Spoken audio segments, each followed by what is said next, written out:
Hey, good morning, everybody. Heading on to the office like usual. Got a DM last night asking, I talk a lot about persistency and lifetime value. And somebody had asked me, what do we do to retain our clients? What do we do to retain our clients for our core policies? What do we do on the ancillary side of it?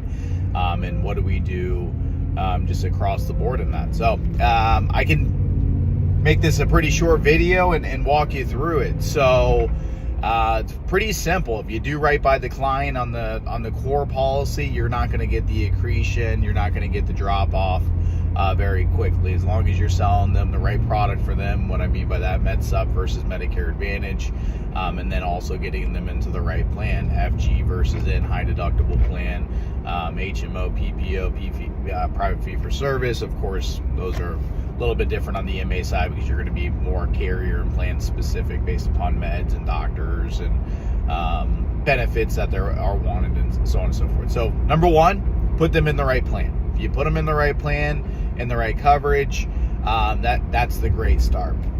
And then it's guys, we're pretty simple about it. We don't do anything too crazy on the core policy. What we'll do for our Medicare supplement clients is we send them so we do have monthly newsletters. So all of our clients do get monthly newsletters, so we stay in front of them so they know that we're not going anywhere. So if they ever have a question, they know to call us versus going out there and doing a Google search and finding somebody else, or calling that local agent or what have you. So we do stay in front of all of our clients one time a month with that.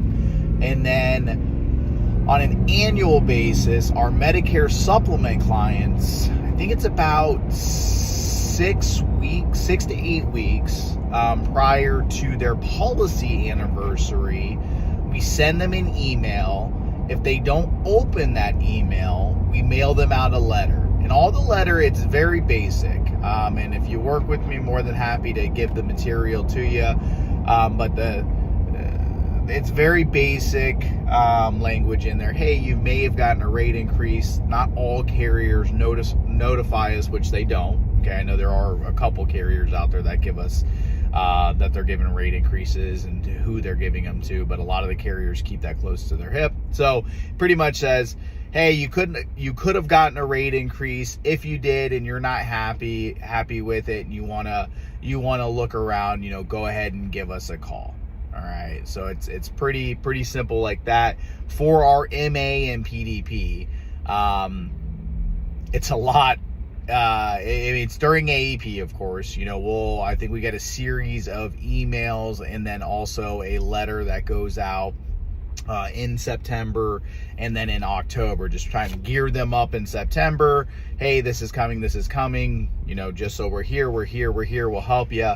And then what we'll do is we'll actually send them an email with specific instructions on how to shop for specific plans, to make sure that they're in the right plan for themselves. Now, they absolutely 100% can call us, but like I've said time and time again, guys, we've got close to 250,000 policies on the books. I don't ramp up during AEP and hire a whole bunch of temps. My entire customer care team and leadership team on my customer care team are all licensed agents, so they can actually, switch them if needed. We try not to. We want to be good partners to our carriers, but any which way, we try to get the clients to do the self-enrollments on themselves, or at least compare plans on themselves. At this point, they've already been educated. They know what to look for.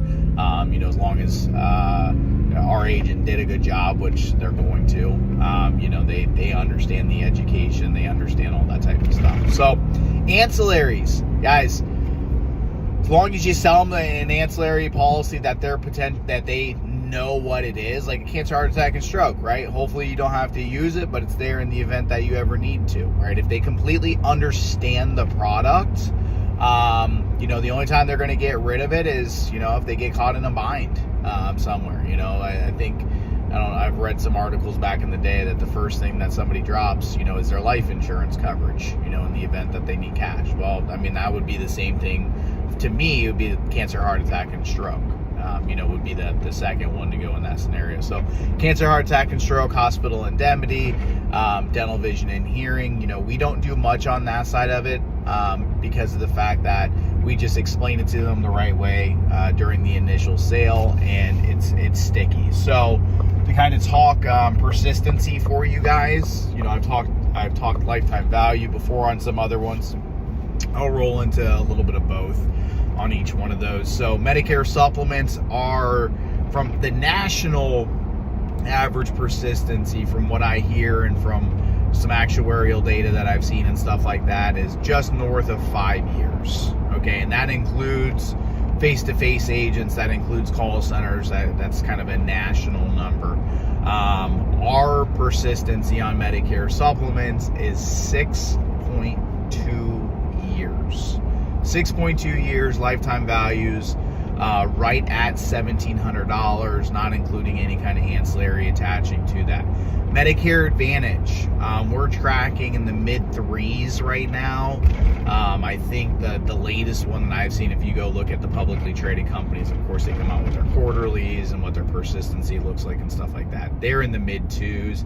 I really think we can get the mid-3. I think we can get the higher mid-3s as well, or higher 3s, with these benefits. Well, let's see how 2025 comes out. I think there will be a lot of MA plan benefit changes in 2025, where they've only gotten better over the years, haven't gotten worse. I feel like we're going to see the opposite next year. So I think the persistency for every one of us on the MA side of it, including the carriers, right, are going to go down. But right now we're at 3.5. Lifetime value, not including co-op, is right around $1,200. If you throw co-op on top of that, it's probably closer to $1,300.